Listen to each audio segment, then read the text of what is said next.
The boxers have been given their instructions. The seconds are out. The crowd is ready for another edition of Shoulder Roll Virtual Boxing with your presenter, the boxing historian, Greg Rashid.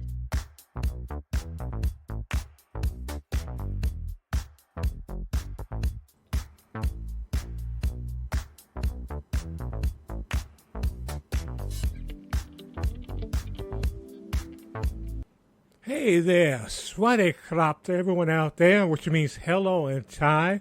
If you're new to the program, I'm your presenter, Greg Rashid, and I'm in Bangkok, Thailand. Just loving it. And I want to let you know, if you're listening to this program on April the 13th, we're in the midst of what they call their version of Christmas. This is Sokran. It's the water holiday. It's just a beautiful event where actually you have a lot of, I'm serious now, a lot of water fights in the streets and all. It's really fun. And considering the hot weather, man, it is something to get a drench with a nice cold cup or bucket. I've had buckets drenched on me of cold water. Oh my goodness, that feels so good.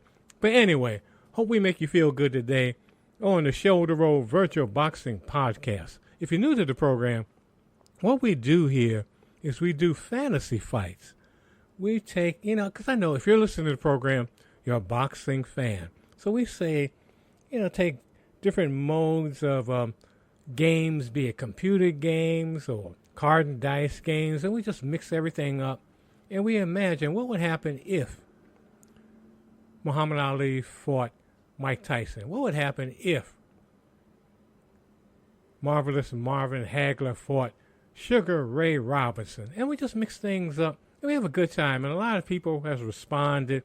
They offer suggestions because they want to promote fights. And if you want to be a promoter and you got a suggestion for two guys or women to mix it up, just wherever you're listening to the program, just send me a line, be it on Facebook, YouTube, Spotify, or if you're listening, as a lot of people do, every Sunday afternoon at 3 p.m. Mountain Time in Colorado on KUHSdenver.com, created by the one and only Henry Archuleta. Just drop me a line and say, I want these folks to get it on and get in the ring and fight. And if you want to be, like so many people have become, a Patreon for the program, just go to patreon.com. Again, patreon.com online. Look for Ringside Fantasy Fights and News. Again, it's Ringside Fantasy Fights and News. And donate whatever you can. I know it's hard now. I mean, there's so many people are losing jobs unnecessarily right now. It's just terrible. Hopefully things will get straightened soon. But if you can donate $1 a month, whatever you can do, so we can get a better microphone, better equipment, lighting, some better engineering, a little bit of everything, some new cables, it's really appreciated. And I want to thank those again who have so far become Patreon members, but we want more of you to do it. Doesn't cost nothing, and it's fun. It's fun. There's so many people who are subscribers, but you realize that there are folks out there who subscribe who aren't subscribers who listen to this program. So please become a subscriber to the program. Thank you so much. And we're going to get to our fight now. Enough of the self-promotion and all that. And today's fight is going to be a heavyweight fight featuring the one and only, the late, great George Foreman versus Vitali Klitschko. And this should be a classic. And we have, as always, our commentator, the one and only Knockout Nigel. So get your favorite beverage, sit back, relax, as we simulate this fight between Foreman and Klitschko. And we're using today Legends of Boxing 2, PC game created by Gary Brown. So let's go down to the ring. Cheers, fight fans. This is Knockout Nigel, your ever humble commentator, reporting live from the absolutely electric Commercial Bank Arena in Frankfurt, Germany, where the atmosphere is positively crackling with tension. The air is thick with the scent of sweat, leather, and anticipation as we prepare for a seismic collision between two generations of heavyweight destruction. In one corner, the ageless wonder, the human wrecking ball, Big George Foreman, master of concussive sledgehammer punches. And in the opposite corner, the towering Ukrainian technician, Dr. Iron Fist himself, Vitali Klitschko, a man whose stiff, piston-like jab and thudding right cross have left a trail of broken challenges in his wake. I asked for some bubbly and instead got an autographed picture of the Klitschko brothers. My German is not good at all. Something at lost in translation. Fifi, the ring card girl, said she will go to my room after the 10th round to fetch my extra bottle of bubbly. And here we go. The bell rings, and Foreman comes storming out of his corner like a man possessed. No feeling-out process here.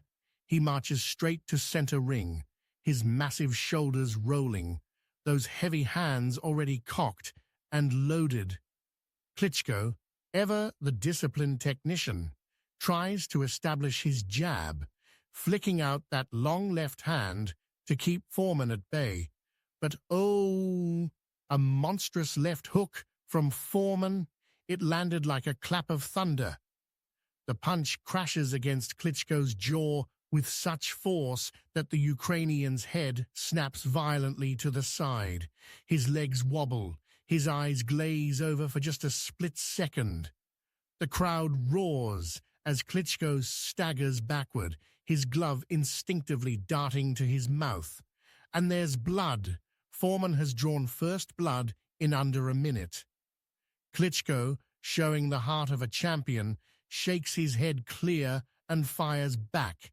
A sharp 1-2 snaps Foreman's head back. The big Texan grunts but doesn't retreat. Klitschko follows up with a blistering combination. Left jab, right cross, left hook. Foreman absorbs them like a man made of stone. But Klitschko is finding his rhythm now, his footwork precise, his punches accurate. But just as the round seems to be tilting in Klitschko's favor, boom, another huge right hook from Foreman in the final seconds. Klitschko's knees dip. The ropes save him from going down. The bell sounds, and Klitschko stumbles back to his corner, his face already marked up. What a start! Klitschko comes out for the second round, looking determined, his corner having worked frantically to stem the flow of blood from his mouth between rounds. He's moving more cautiously now, respecting Foreman's power, but he's still flicking that jab with authority, keeping the bigger man at range. Foreman, however, is undeterred. He plods forward, his gloves held high, his eyes locked onto Klitschko like a predator sizing up prey. Suddenly, crack! Another thunderous left hook from Foreman. Klitschko takes it flush on the temple. The impact makes a sickening thud, but, astonishingly, Klitschko doesn't go down. He merely blinks, resets, and fires back with a stiff right hand that catches Foreman on the nose. Now Klitschko is letting his hands go. Left jab, right cross, left hook. The punches are sharp, precise, and Foreman's head is snapping back with each connection. But the old warrior just keeps coming, his face unreadable, his determination unshaken. Then, bam! Foreman's left jab spears through Klitschko's guard, and oh, more blood. Klitschko's mouth is bleeding again. The Ukrainian wipes at it with his glove, his face a mask of frustration, but he doesn't back down. He fires back with another combination, his punches beginning to redden Foreman's chest. This is a brutal, punishing exchange, and neither man is giving an inch. Klitschko is starting to find his rhythm now, his footwork more measured, his punches more calculated. He's using that long reach to keep Foreman at the end of his jab, snapping the big man's head back with sharp, stinging shots. Then, wham! A perfectly timed right cross from Klitschko lands flush on Foreman's chin. The punch would have felled a lesser man, but good grief, Foreman doesn't even flinch. It's like he's made of granite. The crowd gasps in disbelief as Foreman just stares through Klitschko, his expression unchanging, as if to say, "Is that all you've got?" Klitschko, undeterred, resets and throws another right, this one even harder. Again, Foreman absorbs it without so much as a stumble. The Ukrainian's face betrays a flicker of doubt. He's landing clean, but nothing is moving this man. Foreman, sensing Klitschko's frustration, begins to press forward, his gloves held high, his footwork deliberate. He's cutting off the ring now, forcing Klitschko to fight in tight quarters. Klitschko tries a sharp body shot, but Foreman clamps his arms down, smothering the attack before shoving Klitschko back with sheer physicality. They meet at center ring to begin round 4 like two titans of myth, and the exchanges are nothing short of savage. Klitschko fires off a rapid 1-2. The jab snaps Foreman's head back, the cross thuds against his ribs. Foreman grimaces, but counters immediately. Bang! A crushing right hook that lands square on Klitschko's jaw. The Ukrainian's legs wobble. He stumbles back a step, his equilibrium momentarily disrupted. The crowd is on its feet as Foreman smells blood and moves in. But Klitschko, ever the warrior, fires back. Left hook, right uppercut. The uppercut lands clean, lifting Foreman's head. But the old lion just shakes it off and keeps coming. Then, smack! A vicious left cross from Foreman splits Klitschko's guard, and oh dear, Klitschko's nose is busted open. Blood pours down his face, staining his white trunks crimson.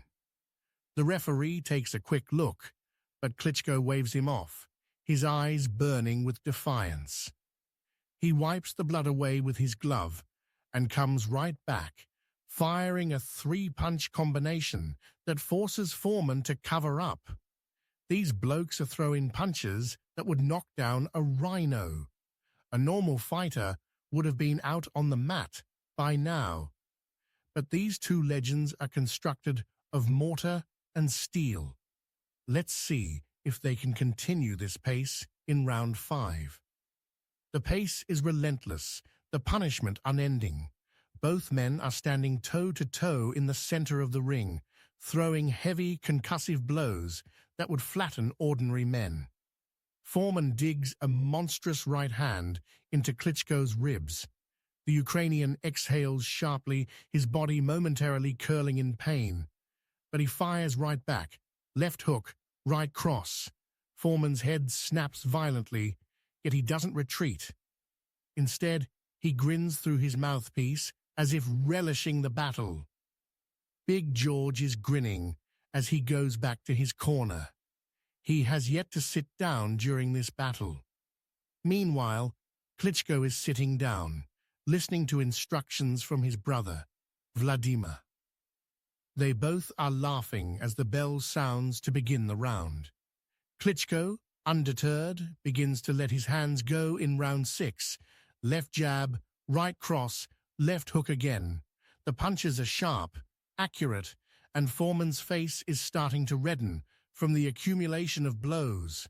But just when it seems Klitschko is taking control, boom! Foreman detonates another right hook that lands flush on Klitschko's temple. The Ukrainian's legs stiffen for a split second before he regains his footing.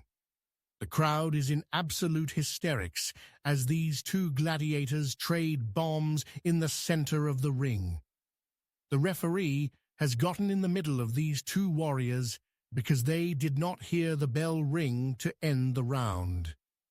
This fight has the making of an instant classic. I can also sense that both fellows really respect each other, even though they want to knock each other's head off. Klitschko, sensing Foreman's durability, is now targeting the big man's face with surgical precision to begin round 7. A sharp left hook lands high on Foreman's cheek, and there's the first signs of damage. A small but noticeable cut has opened over Foreman's right eye. The referee steps in briefly to inspect it, but Foreman waves him off impatiently, his expression one of grim determination. Klitschko, smelling blood in the water, presses forward, right cross, left uppercut. The punches are landing with authority, but Foreman is still standing firm, his legs planted like oak trees. Then, out of nowhere, crack! Foreman's right hand lands with the force of a cannon shot. Klitschko's head jerks back, but he immediately fires back with a combination of his own. The crowd is in absolute awe of the punishment these two men are both dealing and absorbing. Amazing. Simply amazing. The crowd is getting its money's worth. It is a partial crowd for Dr. Iron Fist, but everyone also loves Big George. Klitschko, knowing he needs to make a statement, loads up on a massive right cross to begin round 8. It lands flush on Foreman's chin. The impact echoes through the arena. The crowd erupts, expecting Foreman to finally crumble. But no, the big man doesn't even blink. He just stares through Klitschko, his face a mask of eerie calm, before resuming his forward march. Klitschko's face is a picture of disbelief. He threw everything into that punch, and Foreman absorbed it like it was nothing. Now Foreman retaliates. Bam! A crushing right hook of his own rattles Klitschko's skull. The Ukrainian's legs are heavy, his movements sluggish. He's in deep, deep trouble now. The tide may be turning. Oh, thank you, Fifi. She has fetched my bubbly sooner than I expected. I need a swig to relax my nerves as I watch these titans slug it out. Foreman refuses to sit down, even though he is breathing heavily. Klitschko is on his stool, though. He is also breathing heavily. His brother Vladimir is slapping him on the legs, urging him to gather his strength. They circle each other like exhausted lions. Both, knowing the fight, and perhaps their legacies, hang in the balance. Klitschko lands a sharp left jab, but Foreman pushes him back with sheer physical force, his face a mask of grim determination. Then, dear Lord, a massive left uppercut from Foreman. Klitschko's legs turn to jelly. He stumbles backward, crashing into the ropes. Foreman smells blood. Another left uppercut, 2 right crosses, and a huge arcing left hook that landed like a sledgehammer. Klitschko is out on his feet. His arms drop to his sides, his eyes glassy and unfocused. The referee dives in, wrapping his arms around the defenseless Ukrainian. It's over. George Foreman by TKO. At 2:05 of the 10th round. The crowd explodes in a deafening roar as Foreman raises his arms in triumph. Klitschko, battered but unbowed, slumps onto his stool, his face a mess of blood and bruises. He gave everything, but tonight the old lion proved that his power is timeless. The crowd is very appreciative of his effort. And I appreciate this bubbly that I will take another sip of before I go into the ring to interview Big George. I will now return you to our Bangkok studio. This is Knockout Nigel. Cheers. Yeah, I could see that result. Yeah, George would give both Klitschko's a problem. I could actually have seen him fight them, like he fought the 5 guys in one night. I could see George in his youth fighting both Klitschko's in the same night and beating them and knocking out the younger Klitschko, Vladimir, and doing the same to Vitali, leaving him hanging on the ropes. I don't think he would drop him, but he would just batter him. But anyway, hope you enjoyed that fight. We love doing these sims on this show. And we also love talking about, besides doing simulations, we talk about boxing history, what's going on in the real world of boxing. And right now, Jessica is going to tell us what happened in the week of boxing for the week of April the 13th through the 19th. Take it away, Jessica. This is Jessica, your martial arts champion, with your boxing history for the week of April 13th through April 19th. April 13th, 2014. Manny Pacquiao defeated Timothy Bradley to regain his WBO welterweight boxing title. April 14th, 2007. Ruslan Chagayev became the new WBA heavyweight champion after defeating Nikolay Valuev. April 15th, 1985. Marvin Hagler defeated Thomas Hearns in what many consider the greatest 3 rounds in boxing history. April 16th, 1952. Sugar Ray Robinson retained his world middleweight title with a 3rd-round knockout of former world champion Rocky Graziano. April 17, 1967, Nino Benvenuti won the world middleweight title by defeating Emil Griffith. April 18, 1913, Ted Kid Lewis became the first boxer to use a mouthguard in the ring. April 19, 2008, Joe Calzaghe defeated Bernard Hopkins to gain the Ring Light Heavyweight Championship. That is totally amazing. That's amazing. It's been over 40 years. The Hagler fought Hearns. My goodness. We ought to do a sim of that on this show. I mean, that is something. That may be, when you think about it, concerning the action in that fight, probably the greatest 3 rounds ever in the history of boxing. If you haven't seen it, if you're a boxing fan, if you haven't seen it, go on YouTube and look at Hagler and Hearns battling it out. Amazing. That's an amazing fight. You know, and they might just reenact it on here sometime.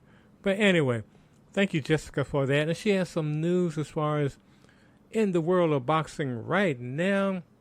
And she wants to tell you about the WBC is going to have a boxing Grand Prix in Saudi Arabia. So let's hear what she has to say about that on the Shoulder Roll Virtual Boxing Podcast. The following article was written by Declan Taylor for The Ring magazine. The innovative rules for the inaugural WBC Boxing Grand Prix with Riyadh season have now been revealed ahead of the opening day on April 17th. A total of 128 boxers split across 4 weight classes will meet in Riyadh over the course of the weekend April 17th. 20 with 16 fights per day, which all be over 6 3-minute rounds. All the action will be broadcast worldwide, exclusively on DAAZN, with highlights packages also available on the platform. The weight classes who will compete in the first ever edition of the tournament are featherweight, super lightweight, middleweight, and heavyweight, with 32 boxers starting out in each.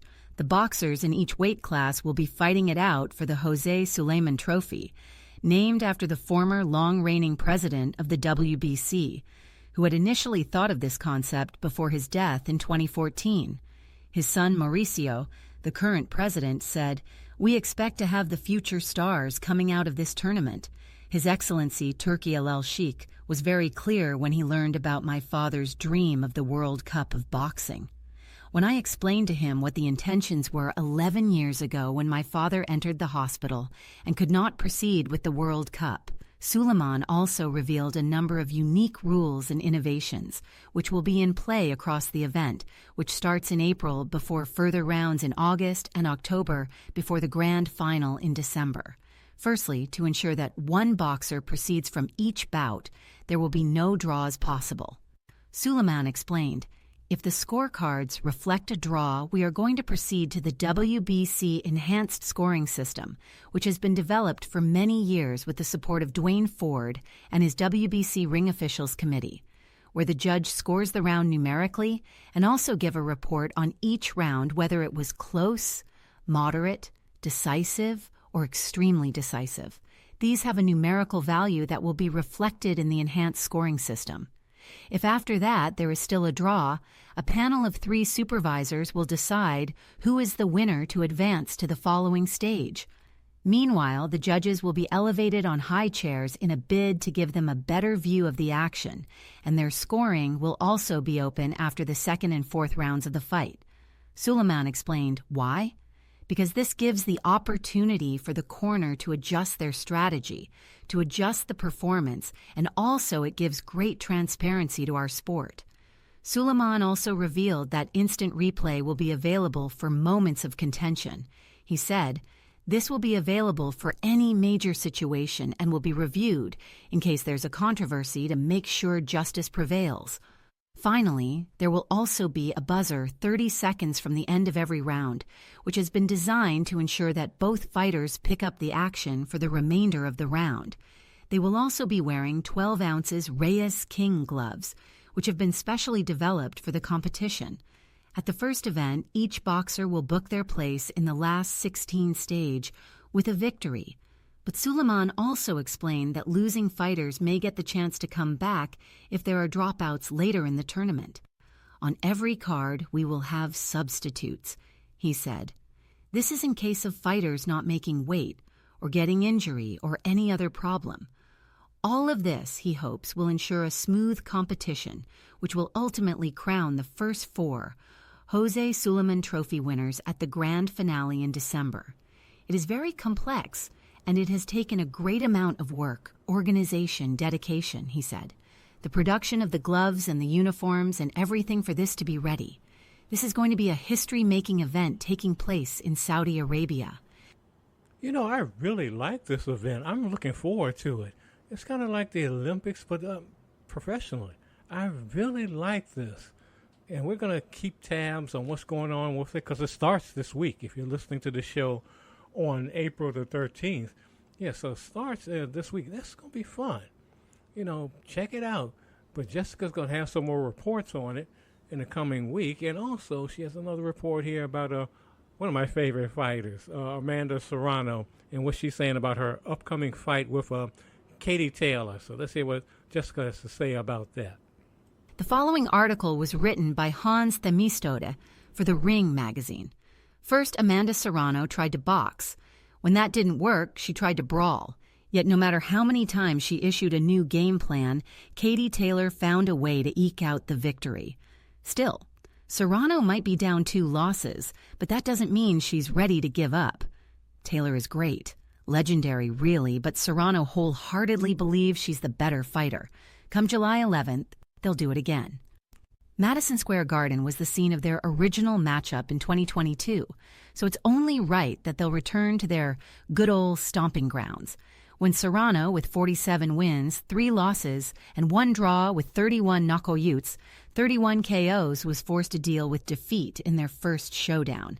She was apoplectic. That rage she ultimately felt fueled her to 5 straight wins, enough to warrant a sequel. In 2024, Serrano was even more adamant that she got the short end of the stick. But while she fulminated and banged on the doors of the judges, she'll have to live with the results. Taylor, on the other hand, doesn't have any complaints. She believes the scorecards were just and fair. Serrano, though, with her fists clenched and teeth grinding together, has had enough. Outpointing Taylor seems impossible. Out-hustling her is ostensibly off the table as well. Roughly 4 months are remaining until they meet up again. During that span, Serrano won't waste her time working on the fundamentals. Her consistent jab and body work haven't done her any favors. So instead of going tit for tat and engaging in a pure boxing match, Serrano is working on her raw power. She's also working on ways that she can quietly deliver those kill shots without Taylor noticing in time. We're working on a few things to make sure that once we hurt her, we'll get the knockout, said Serrano to several reporters in New York. We're working.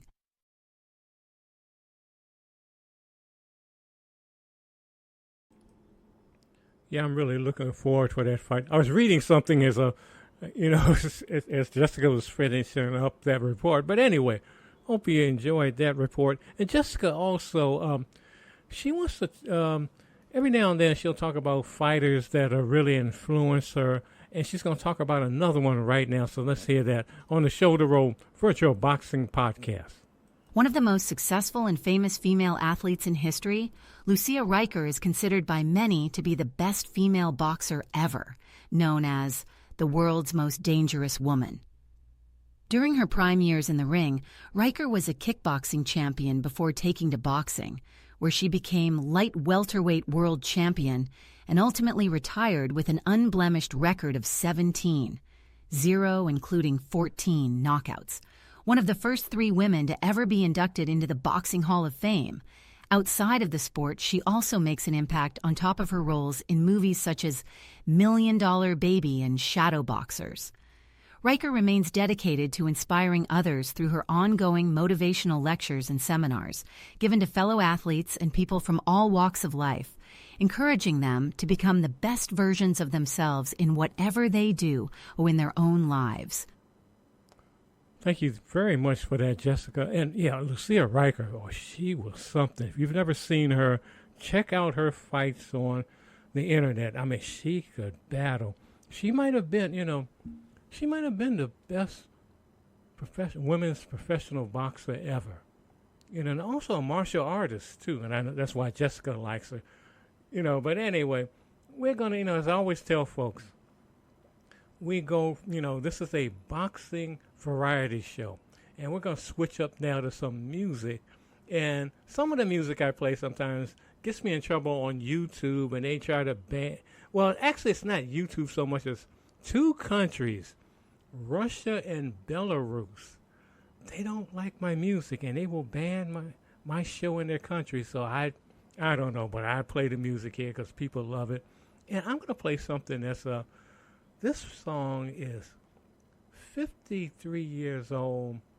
It's hard to believe that, but I was just listening to it the other night, and I had never heard this song with great headphones. I mean, when I was a kid listening to this on a scratchy 45 and then an album and on a hi-fi, and the younger folks ask your parents or grandparents about hi-fis.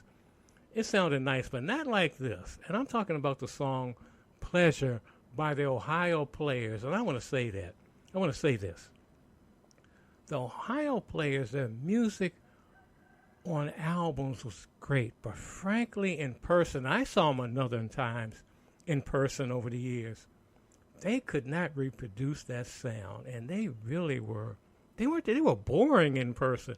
But that's my thoughts on them. But anyway, we're going to play this Ohio Players Pleasure featuring Junie Morrison on the vocals and on the organ. So let's get into this right now on the Shoulder Roll Virtual Boxing Podcast.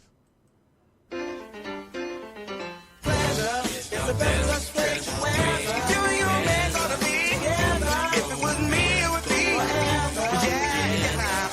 Pleasure is the best place where you and your man gonna be together. If it was me, it would be forever.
to be my chauffeur. I want him to drive me. I want him to drive me downtown. You know he drives so easy. Big mama can't turn him down. Gonna buy my chauffeur. Gonna buy my chauffeur a brand new V8. Brand new V8 and he won't need no passionate. Big mama sure gonna be his alone. But I don't want him. No, I don't want him to be riding these girls. Talking about these girls. I'm talking about the girls.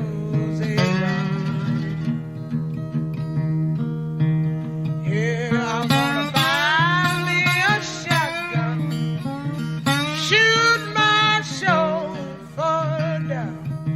Yeah, come on in there now, Fred.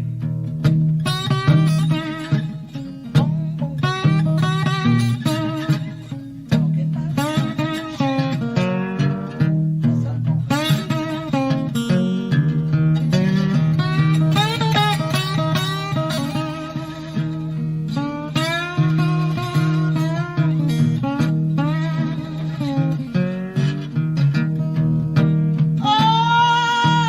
I'm gonna let my chauffeur, ride me all over this old world. And he will be my little boy. Big mama sure gonna be his girl. Talking about my chauffeur, gonna let him ride. Talking about ride me all over this world. I'm here, and he'll be my boy, and I'll be his girl. I'm gonna let my chauffeur gonna keep on riding all over you, all over that land. Woo, my chauffeur, let him gonna ride, let him ride me. Talking, won't you be my chauffeur? Won't you be my chauffeur? I want him to ride me, want him to ride me on downtown. He won't need no bachelor. Hey, I can turn him down. You know I'm gonna buy him. Yes, I'm gonna buy him a brand new V8. Talking about a V8 Ford.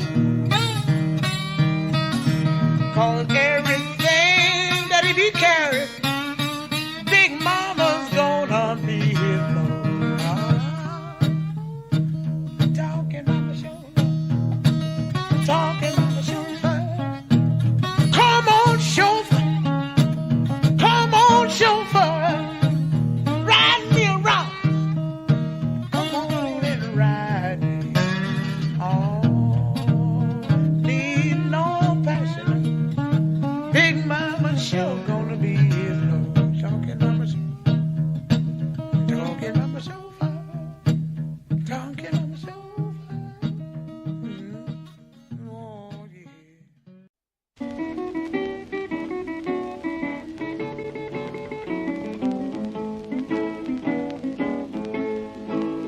One cold night, I was out in the frosty snow. One cold night, I was out in the frosty snow. I didn't have a penny, I couldn't find no place to go. Way down the lane, I thought I'd see the fire. Way down the lane, I thought I'd see the fire. Oh, I could make it that it warm my hands. The hobos had put it out. I was so cold, my feet was near about froze. I was so cold, my feet was near about froze.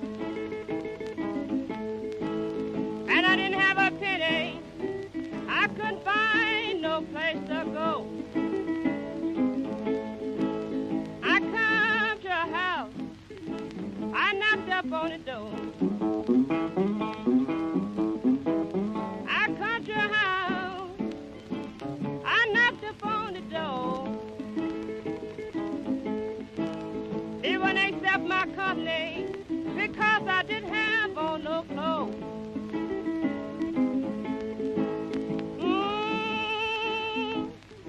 My feet was never froze.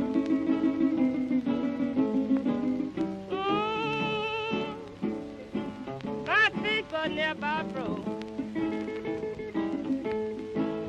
I didn't have a penny. I couldn't find no place to go.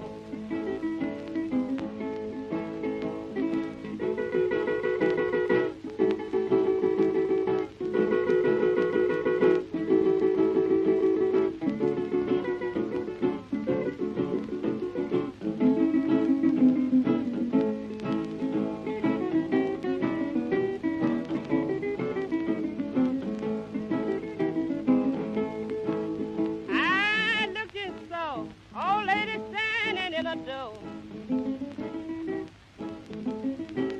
I looked and saw old lady standing in the door. She said, "Come here, daughter, honey, where that you trying to go?"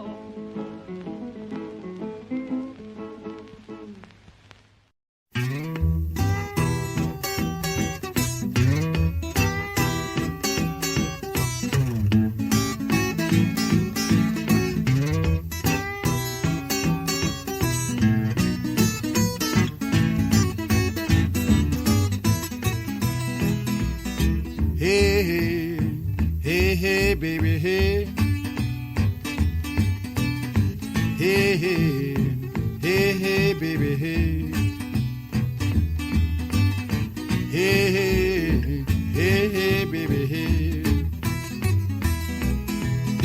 Hey, hey, hey, hey, baby, hey.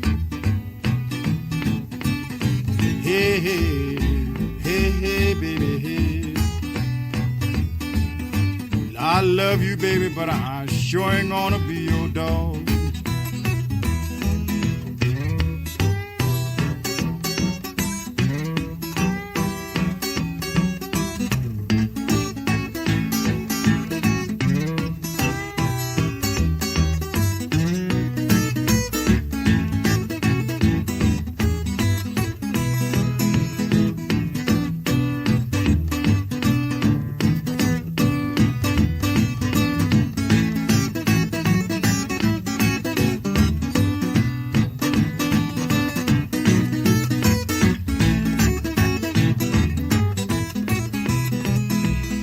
Hey, hey, hey, hey, baby, hey. Hey, hey, hey, hey, baby, hey. With my arms around you, baby, you know that's all I can say is hey.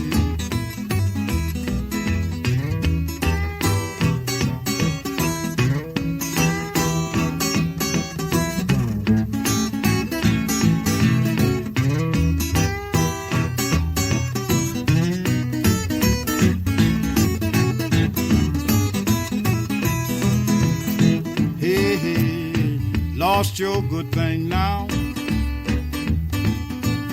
Hey, hey, you've lost your good thing now.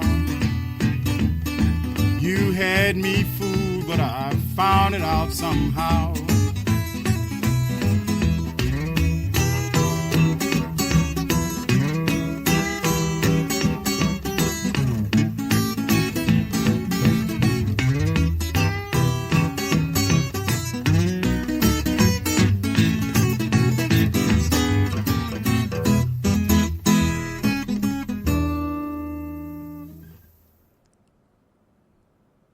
Oh, man, I like the Hey, Hey. And that was Big Bill Broomsey and Hey, Hey. And before that, we did Memphis Minnie, and that was Outdoor Blues. Then we did Big Mama Thornton, and she did a Memphis Minnie song, and this is her version in the late 60s. This is a Chauffeur Blues. Then we did a new group, well, semi-new group, Casa's Machine, and that was Eat Dessert First. And I know a lot of you do that. In fact, a lot of you don't eat anything but dessert, but that's another story. And you can't be a boxer and do that. And before that, and that's your Buddy Bean. And before that, we did the Ohio Players and Pleasure. I hope you enjoyed the music on the Shoulder Roll Virtual Boxing Podcast. And I hope you enjoyed the boxing match we had today between George Foreman and Vitali Klitschko. I almost said Vladimir.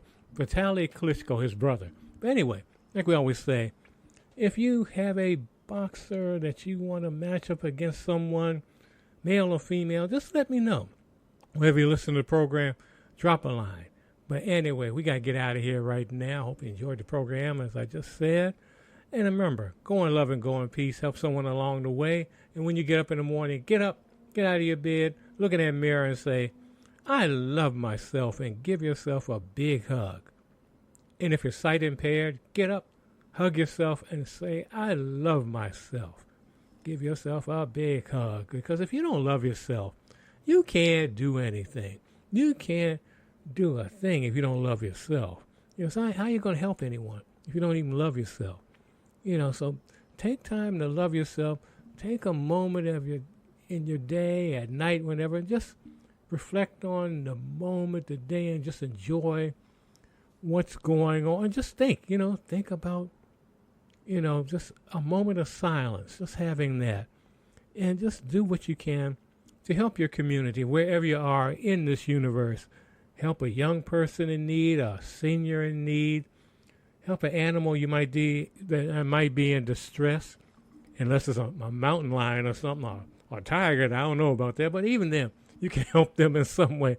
But anyway, do what you can to make this big blue ball a better place, because there are wars and rumors of wars going on right now, catastrophes, especially in the White House, and just all so much going on.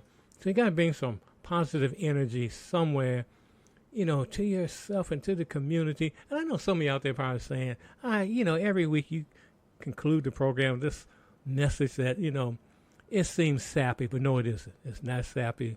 You got to do something. There are folks that are suffering, and we can do something to make it better, make it a better place.